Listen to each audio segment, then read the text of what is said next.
Packing up an apartment has a funny way of bringing every memory back to the surface. This apartment was where I started over in Seattle, built a new routine, grew my business, and slowly turned an unfamiliar city into home. Saying goodbye is a lot harder than I expected, but it's now time to close this chapter and begin a new one.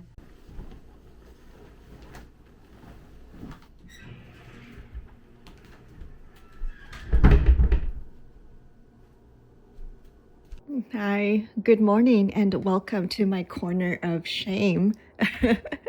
I definitely need to be a lot nicer to myself and give myself some grace because I have about 36 hours, give or take, to pack up this whole apartment in preparation for the big move into our new place. I really don't like packing, so I've kind of postponed this until the very last possible moment. But to be fair, I also was trying to get all of my work in terms of the shooting portion out of the way so that I could pack up all of the products that I'm working with. And since my space is so small, now that I'm not shooting anything anymore for the rest of this week, I can have room to stack up my boxes. Okay, it's now or never. Let's get started. Now that I don't need to have this area set up for photography, I thought I could at least start to stack some boxes in some of these corners. I do need to sleep in my bed for, I believe, one more night.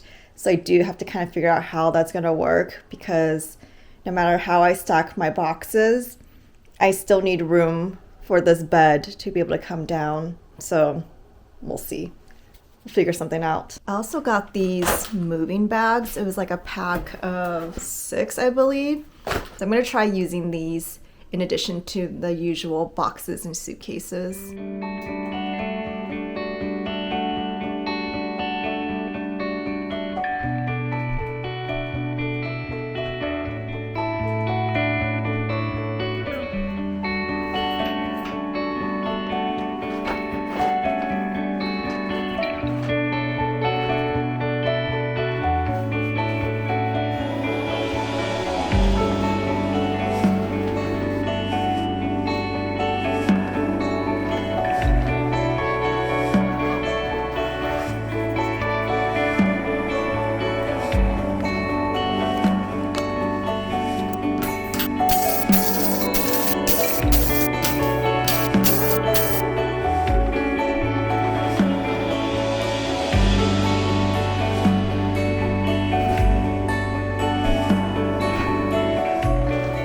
I can't believe my entire closet fits in just 3 bags. And this also contains all of my bedding as well. And I feel like we're making really good progress. I think all of that took less than an hour, so we're good on timing so far. Okay, on to the next section of the apartment. So now I'm introducing you to my other corner of shame because it's just so chaotic and messy, so I rarely show this part of my apartment. But this is basically kind of like my workstation, like work shelf. It's where I store all my props, some smaller gear, like my tripod is located right there, along with most of the products I am currently working on. So I kind of thought what makes the most sense as well, because I do need that space for my bed, is maybe I just start packing up all of the stuff, and maybe I can even take apart or break down this like wire rack, so that way I can clear up this corner and use this area to store all the boxes and bags that are going to be packed. There's something strangely emotional about packing up a home. Every box, every piece of camera gear, every backdrop and product tucked away seems to carry a memory of where you've been.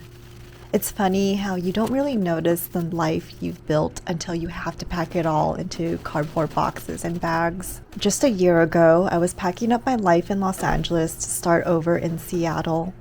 And now, somehow, I'm doing it again, this time for a new chapter that's a little more personal than professional. Looking around this tiny studio, it's hard not to feel grateful. Some of my biggest clients found me here, and so many of the brands I've worked with have followed me through 3 different cities and more addresses than I can count. It's a reminder that while the walls and the spaces change, the work, the relationships, and the life you're building can come with you.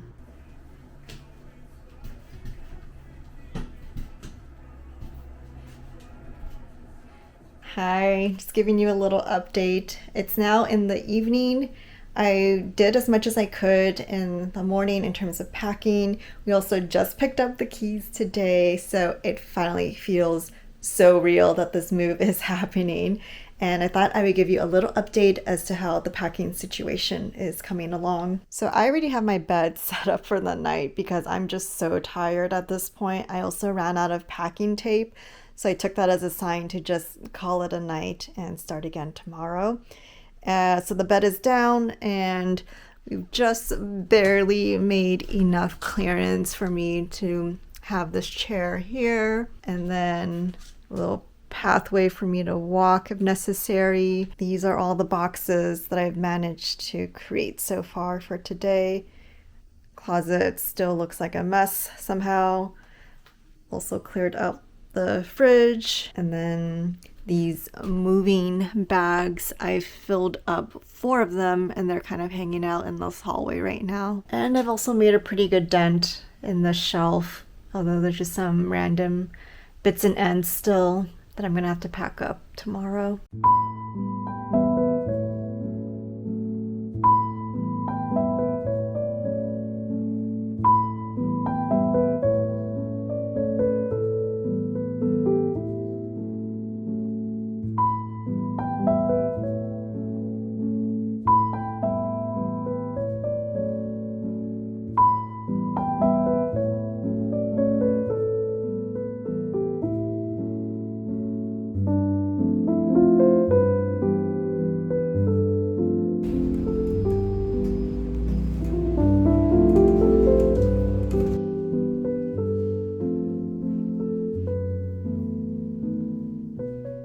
Right now, I'm just waiting for our internet appointment, and I still can't believe this place is ours. It was so worth it to go through all that stress of that apartment hunt this time around to get a place like this.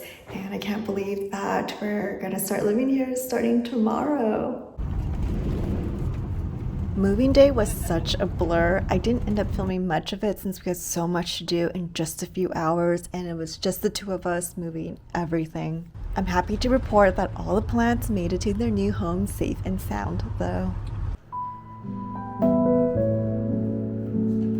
After moving, I spent the next few days in and out of my old studio, packing up the remaining items, cleaning, and patching things up. There were more holes to fill than I remembered, but it was so worth it to have all the artwork up on the walls.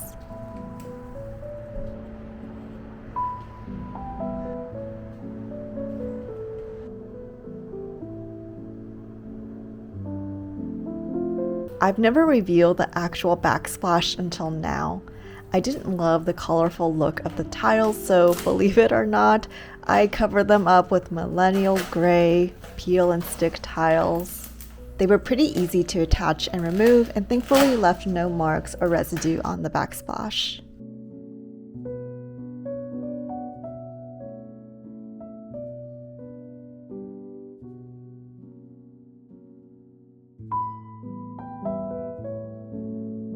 And the best part of using these fake tiles is that I don't need to clean the backsplash, so I can focus my time and energy cleaning out the other areas of the studio instead.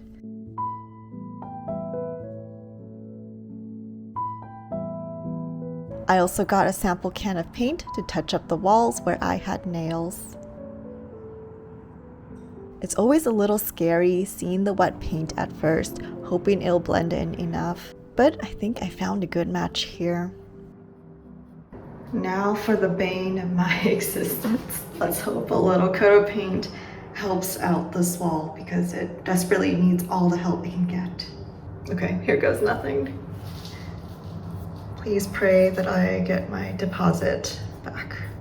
I mean, so far so good.